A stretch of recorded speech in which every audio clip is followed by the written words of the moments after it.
আসসালামু আলাইকুম রহমতুল্লাহ। প্রিয় দর্শক, চোখ বন্ধ করে 3বার সূরা লাহাব পড়লে শত্রু শেষ। হ্যাঁ প্রিয় দর্শক, আমি যেভাবে বলবো ঠিক সেভাবে যদি আপনি আমলটি করতে পারেন, ফলাফল আপনি পাবেন ইনশাআল্লাহ। হ্যাঁ প্রিয় দর্শক, বিস্তারিতভাবে ভিডিওর মাঝে বলবো, ভিডিওটি শেষ পর্যন্ত দেখুন। দুনিয়ার মাঝে কার শত্রু নেই। আপনি যত ভালোই হন না কেন, আপনি যত সমাজ সেবক বা গরিবের বন্ধু যত কিছু হন না কেন, সৎ আপনি, কিন্তু এরপরে দেখবেন আপনার দুশ্মন আছে, আপনার শত্রু আছে, যারা আপনার পিছন দিয়ে ছিদ্রান্বেষণ করে, যারা সব সময় আপনার ক্ষতি করার চেষ্টা করে। এমন কেউ বলতে পারবে না যে তার শত্রু নেই। অনেক সময় শত্রুরা গোপনে আপনাকে একেবারে শেষ করে দেয়, মরণ কামড় দিয়ে থাকে। ঠিক আছে, এই শত্রু থেকে নিজেকে বাঁচানোর জন্য, শত্রুদেরকে একেবারে শেষ করে দেওয়ার জন্য এই আমলটি খুবই কার্যকরী। গোপন শত্রু যারা আছে, যারা গোপনে আপনার দুশ্মনী করতেছে অথচ আপনি বুঝতেছেন না, তাদেরকে শেষ করার জন্য আমলটি খুবই কার্যকরী। প্রিয় দর্শক, ভিডিওটি ধৈর্য সহকারে স্কিপ করা ছাড়া, স্কিপ করবেন, স্কিপ করলে হয়তো কোনো গুরুত্বপূর্ণ কথা ছুটে যাবে, আপনি বুঝবেন না। এই জন্য স্কিপ করা ছাড়া ভিডিওটি শেষ পর্যন্ত দেখুন। আমি বিস্তারিতভাবে বলবো, তবে যারা আমার চ্যানেলে নতুন আছেন অবশ্যই চ্যানেলটি সাবস্ক্রাইব করে পাশে থেকে বেল আইকনটি বাজিয়ে দেবেন। প্রিয় দর্শক, আসুন আগে জেনে নিই সূরা লাহাব এর শানি নজুলটা, এরপরে আমি এটার আমলটার কথা বলবো। সূরা লাহাব নাজিল হয়েছিল তখন যখন আমার প্রিয় নবী সাল্লাল্লাহু আলাইহি ওয়াসাল্লাম আল্লাহর পক্ষ থেকে নবুয়ত প্রাপ্ত হন। তখন নবী করিম সাল্লাল্লাহু আলাইহি ওয়াসাল্লামকে আল্লাহ তাআলা আদেশ করে নেন, হে নবী, আপনি আপনার আত্মীয় স্বজন যারা আছে তাদেরকে দ্বীনের দাওয়াত দেন। আল্লাহ পাক রব্বুল আলামিন বলেন, ওয়া আনজির আশীরাতাকাল আকরাবিন, আপনার নিকটবর্তী আত্মীয় স্বজন যারা আছে তাদেরকে আমার ভয় দেখান, তাদেরকে আমার দাওয়াত দেন। সে আদেশ পালনার্থে প্রিয় নবী সাল্লাল্লাহু আলাইহি ওয়াসাল্লাম ওনার বংশের যত লোক আছে সবাইকে ডাকলেন। হ্যাঁ প্রিয় দর্শক, সেটাও জেনে রাখার দরকার, নবুয়ত প্রাপ্তির আগে প্রিয় নবী সাল্লাল্লাহু আলাইহি ওয়াসাল্লাম সকলের কাছে কিন্তু গ্রহণযোগ্য ছিল। উনি বরং ওনাকে আল আমিন উপাধি দিয়েছিল ওই তারাই। প্রিয় নবী সাল্লাল্লাহু আলাইহি ওয়াসাল্লাম যখন ডাকলেন, সবাই ডাকে সাড়া দিলেন, কারণ উনি একজন আমানতদার, উনি একজন বিশ্বস্ত, এই জন্য সবাই ওনার কথা শুনত। অতঃপর প্রিয় নবী সাল্লাল্লাহু আলাইহি ওয়াসাল্লাম আল্লাহর আদেশ প্রাপ্ত হওয়ার পর এই সবাইকে ডাকালেন যে সবাই পাহাড়ের কাছে আসো, তোমাদের সাথে কিন্তু কিছু কথা আছে, জরুরি কথা আছে।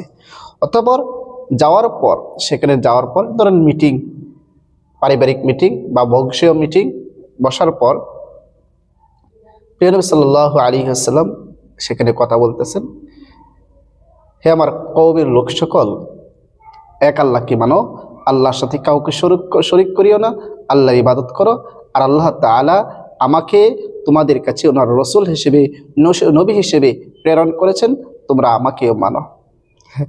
এই কথা বলার পর মানে যখন এক আল্লাহ দাওয়াত দিতেছে, একত্ববাদের দাওয়াত দিতেছে, রিসালাতের দাওয়াত দিতেছে, তখন আবুল হাব হুজুর সাল্লাল্লাহু আলাইহি ওয়াসাল্লাম চাচা সম্পর্কে উনি বলতেছে দাঁড়িয়ে, তাব্বান লাকি আলি হাদা জামাতানা, হে মুহাম্মদ সাল্লাল্লাহু আলাইহি ওয়াসাল্লাম, তুমি কি আমাদেরকে এই কারণে একত্রিত করেছো এই কথাগুলো বলার জন্য? তুমি ধ্বংস হও, নাউযুবিল্লাহ। প্রিয় নবী সাল্লাল্লাহু আলাইহি ওয়াসাল্লামকে ধ্বংস হওয়ার জন্য সে বদদোয়া করতেছে। নবী করিম সাল্লাল্লাহু আলাইহি ওয়াসাল্লাম আর কিছু বলে নাই, বদদোয়া করেছে, চাচা কিছু বলে নাই, তবে নবীজি কষ্ট পেয়েছে।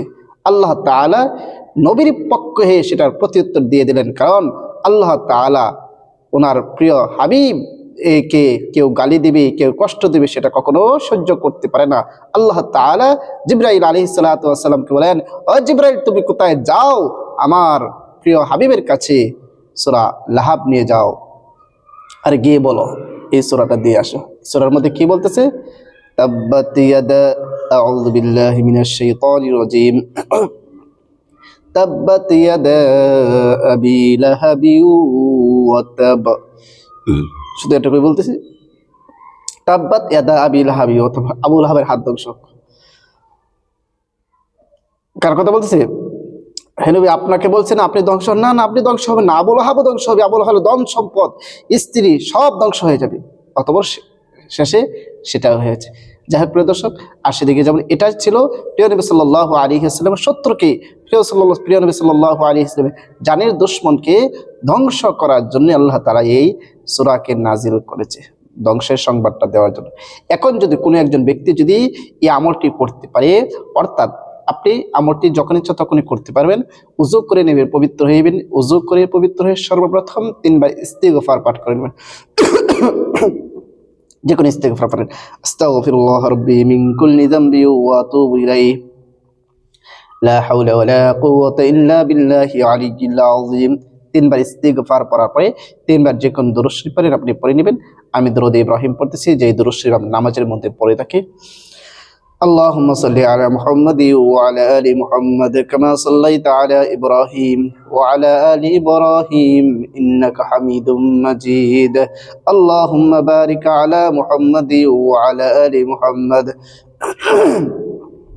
كما باركت على إبراهيم وعلى آل إبراهيم ইন্নাকা হামিদুম মাজিদ।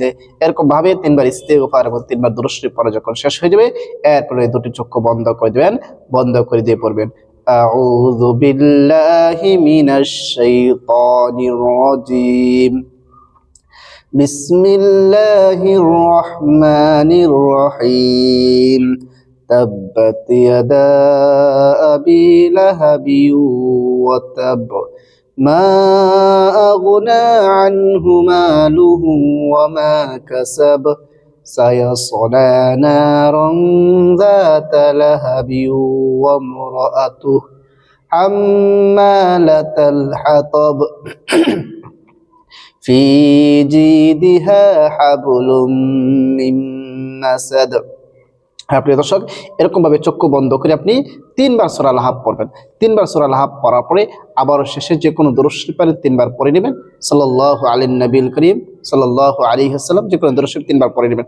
এরপর আল্লাহ তাআলার কাছে আপনি দোয়া করবেন, হে আল্লাহ, আপনি সূরা আল-লাহাবের মাধ্যমে যেরকম ভাবে প্রিয় নবীর দুশমনকে ধ্বংস করার সুসংবাদ দিয়েছিলেন, আমি এই সূরা পড়তেছি, আমার দুশমন যারা আছে, আমার গোপন দুশমন যারা আছে, গোপন শত্রু যারা আছে, যাদের কারণে আমি কোনো কিছু করতে পারতেছি না, যাদের কারণে আমার পরিবার পরিজন আত্মীয় স্বজন সবার হুমকির মুখে আছে, এই দুশমনের প্রতিবাদ আমি কোনোভাবে করতে পারতেছি না, হে আল্লাহ আমার পক্ষ হয়ে হে আল্লাহ তুমি আমার জন্য যথেষ্ট হয়ে যাও এবং ওই দুশমনের জন্য যথেষ্ট হয়ে যাও। আল্লাহ তাআলার কাছে আপনি এরকম ভাবে দোয়া করবেন। হ্যাঁ প্রিয় দর্শক, এরকম ভাবে যদি আপনি সঠিকভাবে আমল করতে পারেন, ধারাবাহিকভাবে কয়েকদিন আমল করবেন, দেখবেন আপনি ফলাফল পেয়ে যাবেন।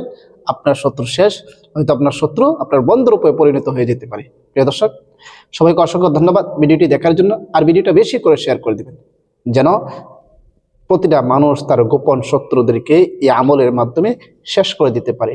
কারণ আগেই বলেছি, দুশ্মন নেই, শত্রু নেই, এমন কোনো মানুষ দুনিয়ার মাঝে নেই। প্রিয় নবীর চেয়ে শ্রেষ্ঠ কোনো মানুষ আর দুনিয়ার মধ্যে নেই। প্রিয় নবীর দুশ্মন ছিল, তা অন্যরা তো থাকবেই। সুতরাং দুশ্মন সবারই আছে। এই জন্য যে দুশ্মনেরা গোপনে আপনার অনেক ক্ষতি করতেছে, তাদেরকে ধ্বংস করে দেওয়ার জন্য, বসিয়ে দেওয়ার জন্য এই আমলটি খুবই কার্যকরী। প্রিয় দর্শক, সবাইকে অসংখ্য ধন্যবাদ ভিডিওটি দেখার জন্য। আসসালামু আলাইকুম ওয়া রাহমাতুল্লাহ।